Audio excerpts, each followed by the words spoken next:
నమస్తే, నేను Vamshi. Welcome to special drive. Andhra Pradesh మున్సిపాలిటీల్లో పాలిటిక్స్ హీట్ ఎక్కాయి. కూటమి సర్కార్ అధికారంలోకి వచ్చాక వైసీపీ హయాంలో జరిగిన స్కాములపై దృష్టి సారించింది. ముఖ్యంగా మున్సిపాలిటీల్లో భారీగా అవినీతి జరిగినట్లు గుర్తించింది కూటమి సర్కార్. మున్సిపాలిటీల్లో అభివృద్ధి పనుల పేరుతో భారీగా స్కామ్లకు పాల్పడినట్లు తేలింది. కలుగుల నుంచి ఎలుక బయటకు వచ్చినట్లు వైసీపీ హయాంలో నోట్ల కట్టలు నొక్కేసిన మేయర్ల బాగోతం తాజాగా వెలుగులోకి వస్తోంది. మున్సిపాలిటీల్లో జరిపించాల్సిన అభివృద్ధి పనులకు మేయర్ల కుటుంబ సభ్యులే కాంట్రాక్టర్ల అవతారమెత్తి నిధులను దోచేసుకున్నారు. మున్సిపల్ యాక్ట్ 1955 ప్రకారం ప్రజాప్రతినిధులు వారి పేరున గాని వారి కుటుంబ సభ్యుల పేరున గాని కాంట్రాక్టు పనులు చేయకూడదని నిబంధన ఉంది. ఆ నిబంధనను తుంగలోకి తొక్కి వైసీపీ హయాంలో పలువురు కాంట్రాక్టర్ అవతారం ఎత్తారు. ఈ నేపథ్యంలో కడప మేయర్ సురేష్ బాబుపై అనర్హత వేటుపడింది. సురేష్ బాబును పదవి నుంచి తొలగిస్తూ ఉత్తర్వులు జారీ అయ్యాయి. వర్ధని కన్స్ట్రక్షన్ పేరుతో అభివృద్ధి పనులు చేయించినట్లు ఆధారాలు లభించాయి.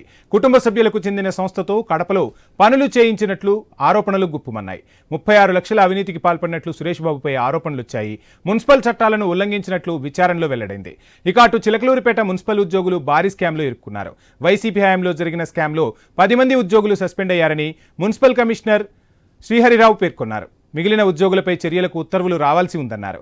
అటు బద్వేల్ మున్సిపల్ చైర్మన్ రాజగోపాల్ రెడ్డి అవినీతి బట్టబయలైంది. చైర్మన్ హోదాలో ఉంటూ ఆయన తన కుటుంబ సభ్యులకు చెందిన శ్రీ విష్ణు శ్రీరామ్ కన్స్ట్రక్షన్ కంపెనీకి 100 కోట్ల రూపాయల కాంట్రాక్టు పనులు అప్పగించారు. ఈ నేపథ్యంలో త్వరలోనే ఈయనపై వేటుపడే అవకాశాలు కనిపిస్తున్నాయి.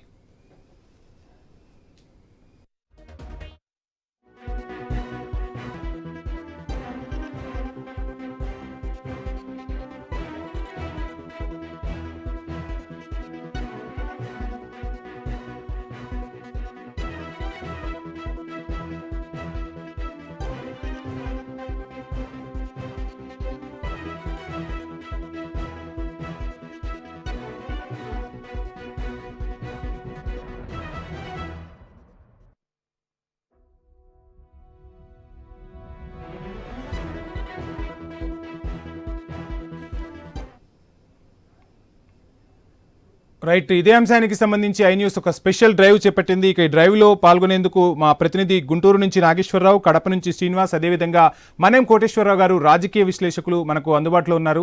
సో వారిని అడిగి అసలు ఈ స్కామ్ల బాగోతానికి సంబంధించి మరిన్ని అప్డేట్స్ తెలుసుకునే ప్రయత్నం చేద్దాం.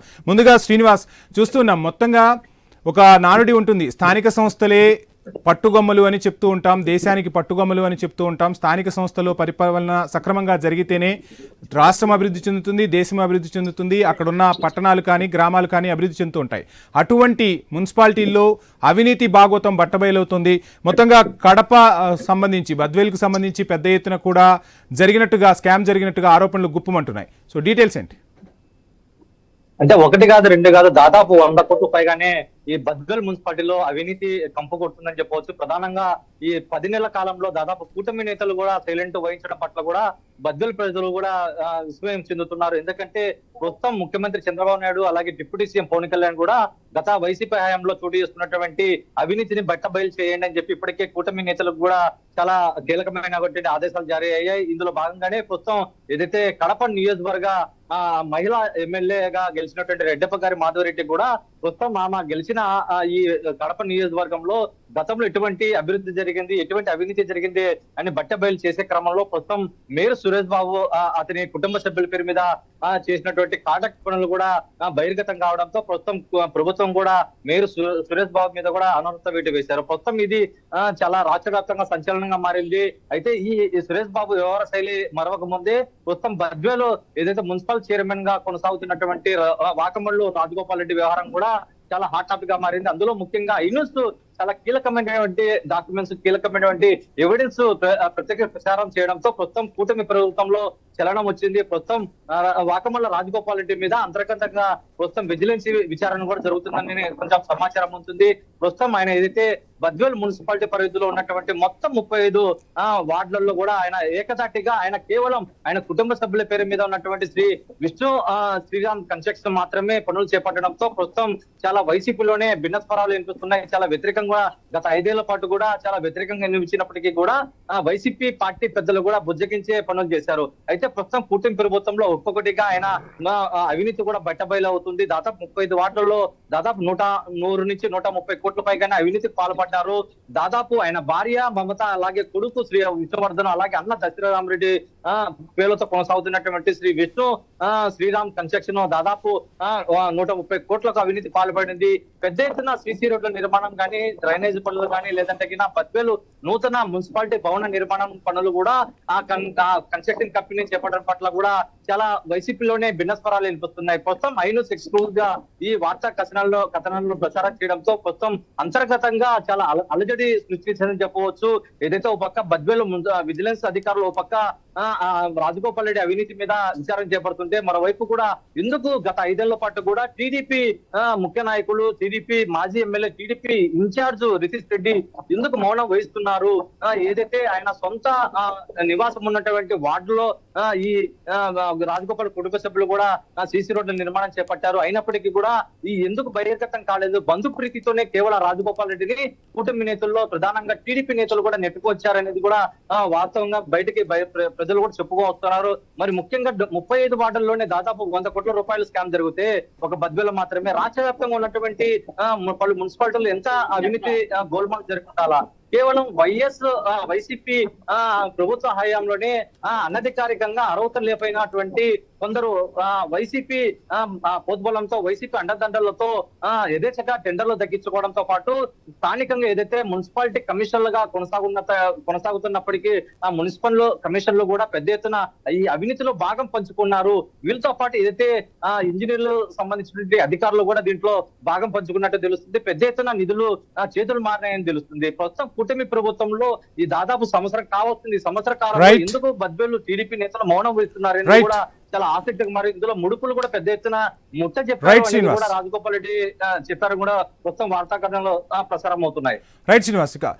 నాగేశ్వరరావు, చూస్తున్నాం చిలకలూరిపేట మున్సిపాలిటీకి సంబంధించి కూడా అవినీతి కంపు కొడుతుంది. అంటే ఏ మున్సిపాలిటీ చూసినా అక్కడ అవినీతి కంపే కొడుతుంది. ముఖ్యంగా చిలకలూరిపేట మున్సిపాలిటీకి సంబంధించి ఇప్పుడు రాష్ట్ర వ్యాప్తంగా కూడా పెద్ద ఎత్తున చర్చ జరుగుతుంది. అవినీతి ఎంతవరకు బట్టబయలైంది, కూటమి నేతలు ఏమంటున్నారు, అదేవిధంగా నిన్న మొన్నటి వరకు అధికారంలో ఉన్న వైసీపీ ఏం చెప్తోంది? ఏదైతే కూటమి ప్రభుత్వం అధికారంలోకి వచ్చినాక మున్సిపాలిటీలే కాదు ఏదైతే అనేక స్కాములు రాష్ట్ర వ్యాప్తంగా కూడా అనేక స్కాముల్ని కూటమి ప్రభుత్వం ప్రస్తుతానికి బయట పెడుతున్న పరిస్థితి.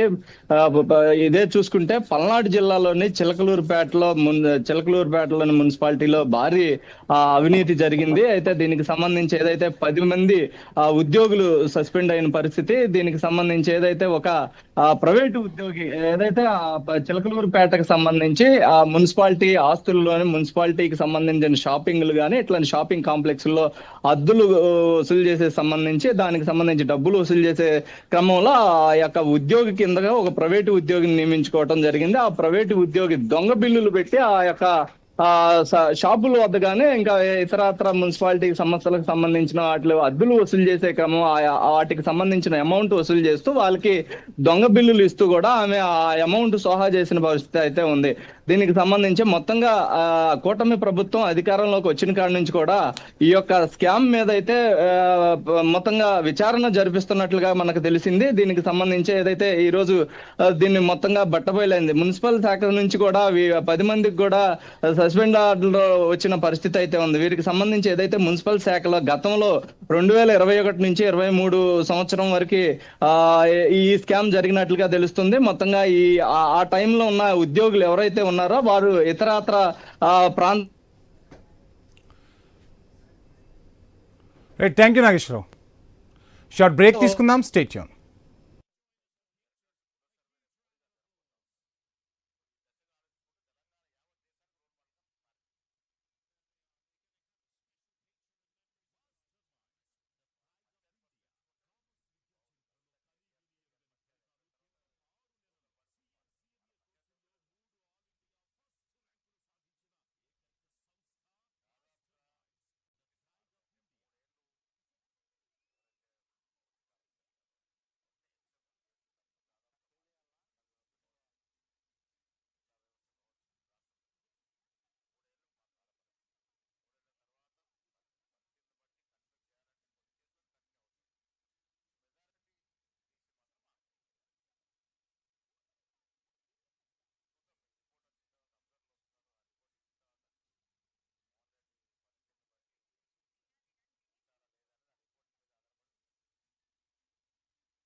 రైట్. కోటేశ్వరరావు గారు, చూస్తున్నాం మొత్తానికైతే మున్సిపాలిటీలన్నీ కూడా అవినీతి కంపు కొడుతున్నాయి. ఆ నాయకుడు ఈ నాయకుడు అని లేదు, ప్రతి ఒక్కరూ కూడా తమ స్వలాభాల కోసం కాంట్రాక్టులు సొంత సంస్థలకే ఇచ్చి దోచుకున్న పరిస్థితి అయితే కళ్ల ముందు కనిపిస్తోంది. ఐ న్యూస్ కూడా బట్టబయలు చేస్తుంది, ఎక్కడికక్కడికి అవినీతిని బట్టబయలు చేస్తుంది. స్థానిక సంస్థలే దేశానికి పట్టుగొమ్మలు అని చెప్తూ ఉంటారు. ఆ స్థానిక సంస్థలకు నిధులలో ఎంత అవినీతి జరుగుతుందో క్లియర్ కట్గా మనకు కనిపిస్తోంది. ఇక మనం ముఖ్యంగా మాట్లాడుకుంటే 1955 మున్సిపల్ చట్టాన్ని కూడా తుంగలోకి తొక్కి మరీ అవినీతికి పాల్పడ్డారు. సో ఎలా చూడాలంటారు? ఇప్పుడు మున్సిపాలిటీల్లో అది ఆంధ్రప్రదేశ్ అయినా తెలంగాణ అయినా లేదా ఉమ్మడి రాష్ట్రంలో కూడా జరిగినటువంటి అవినీతి రెండు రకాలుగా ఉందనేది నా అభిప్రాయం. ఒకటి, కౌన్సిలర్స్, కార్పొరేటర్స్ లేదా మేయర్లు, మున్సిపల్ చైర్పర్సన్స్, చైర్మన్లు వీళ్ళు బంధువులకి లేదా బినామీలకి పేర్లతోటి కాంట్రాక్టర్ల అవతారం ఎత్తి పనులు చేయించడం అనేటువంటిది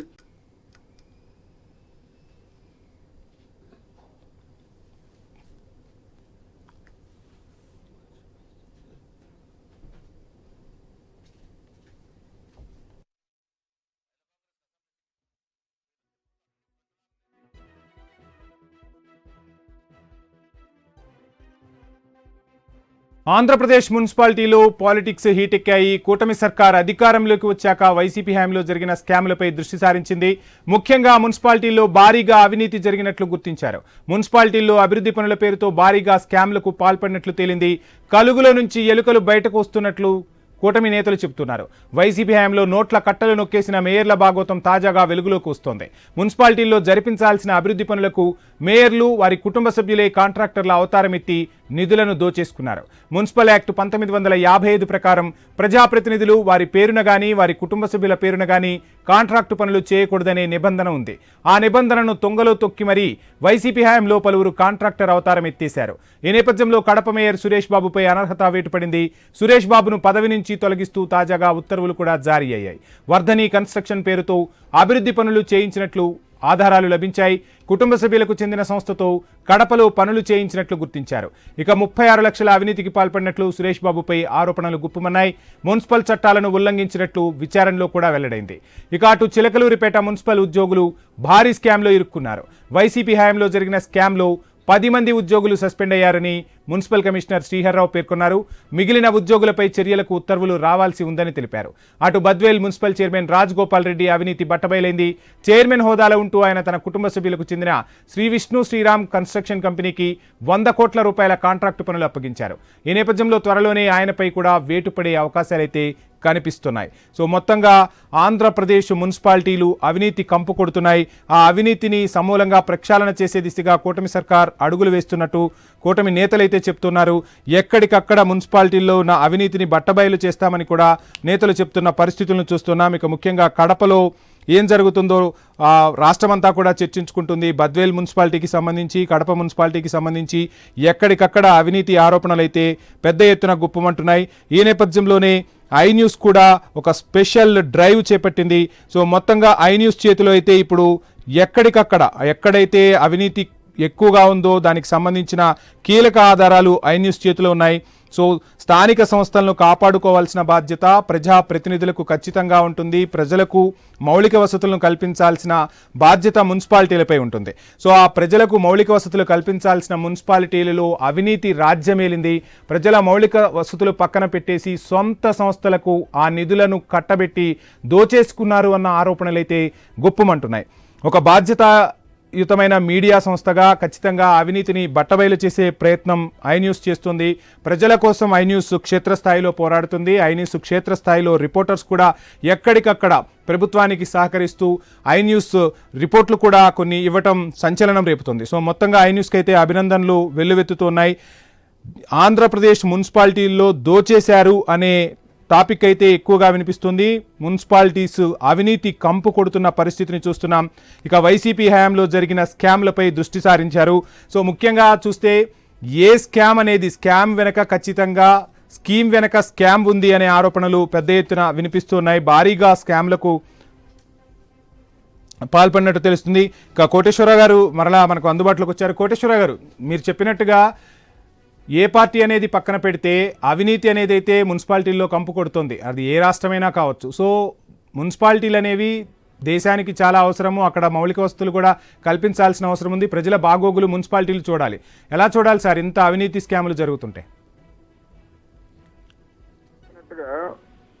ప్రజాప్రతినిధులుగా ఉన్నటువంటి మేయర్లు కావచ్చు, కార్పొరేటర్లు లేదా చైర్పర్సన్స్, చైర్మన్లు, కౌన్సిలర్స్ కావచ్చు, వాళ్ళ పేరుతోటి బినామీలకి పనులు ఇచ్చినప్పుడు లేదా వాళ్ళ బంధువులకి ఇచ్చి అడ్డగోలుగా నిబంధనలను ఉల్లంఘించినప్పుడు వీళ్ళ మీద చర్యలు తీసుకోవడం ఒక ఎత్తు. రెండో పార్ట్ అధికారుల సంగతి ఏమిటి?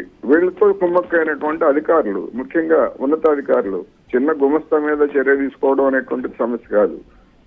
అసలైనటువంటి వాళ్ళు కమిషనర్స్ కావచ్చు లేదా ఇంజనీరింగ్ వాళ్ళు కావచ్చు, ప్రధానంగా కమిషనరు, ఇంజనీరింగ్ లేదా సంబంధిత ఉన్నతమైనటువంటి అధికారుల మీద ఏ మున్సిపాలిటీలో ఏ కార్పొరేషన్ లో ఇంతవరకు ఎలాంటి చర్య తీసుకున్నారనేటువంటిది జనానికి చెప్పాల్సినటువంటి అవసరం ఉన్నది, చర్య తీసుకోవాల్సినటువంటి అవసరం కూడా ఉందనేది నా అభిప్రాయం. కోటేశ్వరరావు గారు, చూస్తున్నా మున్సిపాలిటీల్లోనే ఇంత అవినీతి జరిగితే అంటే రాజకీయాల్లోకి వచ్చేదే దోచుకోవడానికి అన్నట్టుగా తయారైపోయింది. సో ఆ ప్రజలకు ఏవైతే స్కీమ్ల ద్వారా కేంద్ర ప్రభుత్వం నుంచి కొన్ని నిధులు వస్తాయి, రాష్ట్ర ప్రభుత్వం నుంచి కొన్ని నిధులు వస్తాయి, ఈ నిధులను మున్సిపాలిటీల్లో ఖచ్చితంగా ఖర్చు చేయాలి, దానికి సంబంధించి ఒక ఆడిట్ ఉంటుంది, విధి విధానాలు ఉంటాయి. సో వీటన్నింటినీ కూడా తుంగలో తొక్కి బేషరతుగా అందరికీ తెలిసేలాగానే వారు కాంట్రాక్టులు కట్టబెడుతూ ఉన్నారు, ఎక్కడికక్కడ దోచుకుంటూ ఉన్నారు. రాజకీయంగా కూడా చాలా మార్పు రావాల్సిన అవసరం ఉంది అని ప్రజలు చర్చించుకుంటున్న పరిస్థితులు కనిపిస్తున్నాయి. ఏం చెప్తారు సార్? డెఫినెట్ గా ఇప్పుడు బద్వేల్ గురించి మీ రిపోర్టర్ చెప్పినటువంటిదే కనుక వాస్తవం అయితే, అక్కడ ఉన్నటువంటి మున్సిపల్ చైర్మన్ వైసీపీకి చెందినటువంటి వ్యక్తి, మరి బంధుత్వం అనేటువంటిది తెలుగుదేశం పార్టీకి చెందినటువంటి వాళ్ళతో బంధుత్వం ఉన్నది, అందుకని అతని మీద యాక్షన్ ఏమీ లేదు లేదా అతని గురించి పట్టించుకోవట్లేదు అనేటువంటిది చెప్తున్నది కనుక వాస్తవం అయ్యేట్లయితే అది చాలా పెద్ద ఫ్రాడ్. ఎందుకంటే అధికారంలో ఎవరున్నా గతంలో వీళ్ళు ప్రతిపక్షంలో ఉన్న తెలుగుదేశం వాళ్ళు వైసీపీ వాళ్ళతోటి చేతులు కలుపుతారు, లేదా ఇప్పుడు తెలుగుదేశం పార్టీ వాళ్ళు అధికారంలో ఉన్నా కానీ వైసీపీతో చేతులు కలుపుతున్నారనేటువంటిది దాని అర్థం. అందువల్ల అలాంటి కుమ్మక్కు కనుక నిజంగా జరిగి ఉంటే ఇంకా జనం నెత్తిన చేతులు పెట్టడం తప్ప ఏ మున్సిపాలిటీలో అయినా ఏ కార్పొరేషన్ అయినా చివరికి గ్రామ పంచాయతీలో కూడా ఊళ్ళు దొంగలు పంచుకున్నట్టుగా అధికారంలో ఉన్నటువంటి వాళ్ళు లేదా ప్రతిపక్షంలో ఉన్నటువంటి వాళ్ళు బంధుత్వాలు, స్నేహాలు మరొక పేరుతోనో లేదా అన్నింటికి మించి అవినీతిలో భాగస్వామ్యం పేరుతో ఏదో ఒక పేరుతోటి పంచుకునేట్లయితే ఇంకా ఆంధ్రప్రదేశ్ లో ఉన్నటువంటి పట్టణాలు లేదా పల్లెల అభివృద్ధి ఏమిటి, కనీస సౌకర్యాలు ఏమిటనేటువంటిది ప్రశ్నార్థకంగా ఉంది. అందుకని ఇప్పుడు 11 నెలలుగా వస్తోంది, కొద్ది రోజుల్లో ఏడాది పూర్తి చేసుకోబోతున్నటువంటి రాష్ట్ర ప్రభుత్వం 3 పార్టీల కూటమి మరి రాబోయేటువంటి రోజుల్లో ఇలాంటి అంశాల మీద, అవినీతి మీద ఏ విధంగా జనానికి సంజాయిషన్ చెప్తుందనేది రాబోయే రోజుల్లో పెద్ద చెప్పండి. ఇక్కడ మనం ఇంకో విషయం కూడా మాట్లాడుకోవాలి. ఇక చిలకలూరిపేట చూస్తే చిలకలూరిపేట మున్సిపల్ కార్పొరేషన్ లో 10 మంది ఉద్యోగులకు ఉద్వాసన పలికారు, వారిని సస్పెండ్ చేశారు. సో ఉద్యోగుల తప్పిదాలు అంటే కింది స్థాయి ఉద్యోగులపైనే వేటు పడుతోంది. భారీ స్థాయిలో పెద్ద మొత్తంలో అవినీతికి పాల్పడ్డ పెద్ద ఉద్యోగస్తుల జోలికి వెళ్లట్లేదు, వారిని రాజకీయ నాయకులే కాపాడుతున్నారు అన్న విమర్శలు కూడా కింది స్థాయి వ్యక్తుల నుంచి వినిపిస్తున్నాయి. అంటే పైన నేను అదే చెప్తున్నా ఇప్పుడు ఒక గుమస్తానో లేకపోతే ఒక యూడీసీనో ఏడీసీనో లేకపోతే ఒక సూపరింటెండెంటో ఆ స్థాయిలో ఉన్నటువంటి వాళ్ళు అవినీతికి పాల్పడ్డారు అంటే ఓకే, మరి వాళ్ళ మీద పర్యవేక్షణ చేస్తున్నటువంటి ఇతర అధికారులు ఉంటారు కదా, వాళ్ళేం గుడ్డి గుర్రాలకు పళ్ళు దొంగతున్నారు. ఇంత అవినీతి జరుగుతూ ఉంటే దిగువ స్థాయిలో ఉన్నటువంటి సిబ్బంది నిజంగానే అంత అవినీతికి పాల్పడితే మరి వాళ్ళు ఏం చేస్తున్నారు? కమిషనర్ ఏం చేస్తున్నాడు మరి, లేదా ఇతరత్ర అధికారులు ఏం చేస్తున్నారు? వాళ్ళ మీద చర్యలు ఏమిటి? ఇది కదా సమస్య. ఇప్పుడు ఎవరు అధికారంలో ఉన్నారని కాదు, గతంలో ఎవరు అధికారంలో ఉన్నారు, ఎవరి హయాంలో ఈ ఫ్రాడ్ జరిగింది. అంటే కోటేశ్వరరావు గారు చెప్పండి. అధికారులపై ఖచ్చితంగా రాజకీయ ఒత్తిడి ఉంది, అంటే పై స్థాయి నుంచే ఖచ్చితంగా రాజకీయ ఒత్తిడి ఉంది, వాళ్ళను స్వేచ్ఛగా పని చేయనివ్వట్లేదు అనేది మనకు స్పష్టమవుతున్న విషయం. ఏమంటారు? అదే నేను అంటున్నా. ఇప్పుడు సార్ ఓకే, గతంలో జరిగినటువంటి అవినీతి గురించి మొత్తం ఎన్నికల సందర్భంగా అంతకు ముందు కూడా పెద్ద ఎత్తున ప్రచారం చేసినటువంటి కూటమి నేతలు మరి తమకు అధికారం వచ్చిన తర్వాత ఏం చేస్తున్నారు అనేటువంటిది ప్రశ్న. అందుకని జనం ఎక్కడికక్కడ ఈ అంశాన్ని ఇదేమిటి, ఎందుకని మీరేమి చర్యలు తీసుకోవట్లేదు ఫలానా వాళ్ళ మీద, ఫలానా అవినీతి మీద అని ఎక్కడికక్కడ ప్రశ్నించాల్సినటువంటి అవసరం కూడా ఉన్నది. ముఖ్యంగా దానికి స్ఫూర్తి డిప్యూటీ సీఎం పవన్ కళ్యాణ్ గారే. ఎందుకే అంటే ఆయనే చెప్పారు కదా, నేను దేన్నైనా ఎక్కడ అవినీతి జరిగినా, అక్రమం జరిగినా తోలు ఒలుస్తా, తాట తీస్తా అని చెప్పినప్పుడు సార్ ఇక బద్వేల్లో కావచ్చు, కడపలో కావచ్చు, లేకపోతే ఇంకొక చిలకలూరుపేటలో కావచ్చు, మరి ఆ పార్టీకి చెందినటువంటి ప్రతినిధులు ఉన్నారు. ఆయన ముఖ్యమంత్రి డిప్యూటీ సీఎం గా ఉన్నారు. ఎవరిని తోలు ఒలిచారు, ఎవరిని తాట తీశారు? చిన్న చిన్న వాళ్ళ మీద చర్యలు తీసుకోవడం కాదు కదా, పెద్దవాళ్ళ మీద, అధికారుల మీద ఏం తీసుకున్నారు అనేటువంటి ప్రశ్న. సార్ చూస్తున్నాం బద్వేల్లో అయితే ఇక 100 కోట్లకు పైగా అవినీతి జరిగిందని ఎక్స్క్లూజివ్గా మనకు న్యూస్ కూడా అందుతుంది. 100 కోట్ల అవినీతి అంటే 100 కోట్ల ప్రజా సొమ్ముని దుర్వినియోగం చేసేశారు. ఈ సొమ్మును రాబట్టే అవకాశాలు ఉంటాయా? ప్రజలకు జవాబుదారీగా ఉండాల్సిన ప్రజాప్రతినిధులు, ప్రజల కోసం పనిచేయాల్సిన అధికారులు అందరూ కూడా ఈ అవినీతిలో కుమ్మక్కైపోయారు. ఎక్కడ వేసిన గొంగళి అక్కడే ఉంటుంది. మున్సిపాలిటీల్లో కనీస సౌకర్యాలు, మౌలిక వసతులు కల్పించలేకపోతున్నారు. తాగునీరు అందట్లేదు. దోమల బెడద తీవ్రంగా ఉంటుంది. ఎక్కడికక్కడ పారిశుధ్య లోపం కనిపిస్తోంది. చెప్పడానికి స్వచ్ఛ ఆంధ్రప్రదేశ్ లేదంటే స్వచ్ఛ ఇండియా అని అడుగులు వేస్తున్న అధికారుల పర్యవేక్షణ లోపము, ఒకవైపు ప్రజాప్రతినిధుల అవినీతితో ఏదైతే క్షేత్రస్థాయిలో ఫలితాలు రావాలో ఆ ఫలితాలు రావట్ల. ఖచ్చితంగా దీనిపై ఒక ఆడిట్ అనేది జరగాలంటారా? సమూలమైన మార్పు జరగాల్సిన, అంటే సమూలమైన ఒక ప్రక్షాళన జరిగే అవసరం వచ్చిందంటారా సార్? బద్వేలు ఒక చిన్న మున్సిపాలిటీ, 70-80 వేల జనాభా ఉన్నటువంటి మున్సిపాలిటీ. ఆ మున్సిపాలిటీలో 100 కోట్ల రూపాయలు దేనికి ఖర్చు పెట్టారు, అందులో ఫ్రాడ్ ఎంత జరిగింది అనేటువంటిది మనం డీటెయిల్స్ లోకి వెళ్లాల్సినటువంటి అవసరం ఉందనేది నా అభిప్రాయం. ఎందుకంటే అంత మున్సిపాలిటీలో 100 కోట్ల రూపాయలు పనులు చేసి పెట్టే విధంగా రాష్ట్ర ప్రభుత్వం మున్సిపాలిటీలకి అంత నిధులేమి ఇవ్వలేదు, లేదా కేంద్రం నుంచి వచ్చినటువంటి నిధులు ఏమిటి, అదేమన్నా ఎక్కడేమన్నా ప్రత్యేకమైనటువంటి స్కీమ్ ఏమన్నా అమలు జరిగిందా అనేటువంటి దాన్ని మన రిపోర్టర్ల ద్వారా కొంచెం మరింత లోతుగా పరిశీలించి 100 కోట్లు ఏమిటి, ఏ స్కీమ్స్ కింద వచ్చాయి, ఏం జరిగింది అనేటువంటిది డెఫినెట్ గా ఒక ఆసక్తికరమైనటువంటి అంశమే. అంత పెద్ద ఫ్రాడ్ ఒక చిన్న మున్సిపాలిటీలో, 1,00,000 లోపు జనాభా ఉన్నటువంటి మున్సిపాలిటీలోనే ఎంత పెద్ద ఫ్రాడ్ జరిగిందంటే ఇది రాష్ట్ర వ్యాప్తంగా సంచలనం కలిగించేటువంటి అంశమే అనేటువంటిది అభిప్రాయం. అందుకని మరింత లోతుగా ఐ న్యూస్ ద్వారా, ఐ న్యూస్ రిపోర్టర్ల ద్వారా మరింత లోతుగా దాన్ని నిర్ధారించుకొని వెలుగులోకి తీసుకురావాల్సినటువంటి అవసరం ఉందనేది నేను ఈ సందర్భంగా చెప్పదలుచుకున్నాను. ఖచ్చితంగా కోటేశ్వరరావు గారు మీరు చెప్పినట్టు ఐ న్యూస్ ఎప్పుడూ ప్రజల పక్షాన పోరాడుతూ ఉంటుంది. ప్రజల కోసం నిరంతరం యుద్ధం కొనసాగిస్తూనే ఉంటుంది. క్షేత్రస్థాయిలో మున్సిపాల్లోనే కాదు, ఎక్కడ అవినీతి జరిగినా అవినీతిని బట్టబయలు చేసేందుకు ఐ న్యూస్ ముందుకు కదులుతుంది. మీ అందరి సహాయ సహకారాలతో రానున్న రోజుల్లో ఒక సమగ్ర ప్రక్షాళన జరిగే దిశగా కూడా అడుగులు వేస్తామని చెప్తూ ఉన్నాం. సో ఏది ఏమైనా మున్సిపాలిటీలు అనేవి ఖచ్చితంగా ప్రజలకు మౌలిక వసతులు కల్పించాల్సిన బాధ్యత ఉంటుంది. సో అక్కడ ప్రజల్లో కూడా చైతన్యం రావాల్సిన అవసరం ఉంది. ప్రజలు కూడా ఎక్కడికక్కడ వారికి రావాల్సిన మౌలిక వసతుల పట్ల ఒక అలర్ట్గా వ్యవహరించాలి. మన బాధ్యత ప్రభుత్వంతో పనిచేయించుకోవటం అనేది ప్రజల బాధ్యత. ఖచ్చితంగా అధికారులను నిలదీయాలి, ప్రజాప్రతినిధులను నిలదీసేలాగా ప్రజల్లో కూడా ఆ చైతన్యం రావాలి అని చెప్పి మనస్ఫూర్తిగా కోరుకుంటుంది. ఏదైతే మున్సిపాలిటీల్లో అవినీతి కంపు కొడుతుందో ఆ అవినీతి సమగ్ర ప్రక్షాళన జరగాలి. ప్రభుత్వాలు ఆశించి బడ్జెట్లో కేటాయించిన నిధులు ప్రజలకు క్షేత్రస్థాయిలో చేరాలి. మున్సిపాలిటీలు డెవలప్ అవ్వాలి అని చెప్పి ఐ న్యూస్ కోరుకుంటుంది. ఈ యజ్ఞం ఖచ్చితంగా కొనసాగిస్తామని కూడా తెలియజేస్తున్నాం. ఇది ఇవాల్టి స్పెషల్ డిబేట్. చర్చలో పాల్గొన్న కోటేశ్వరరావు గారికి ప్రత్యేక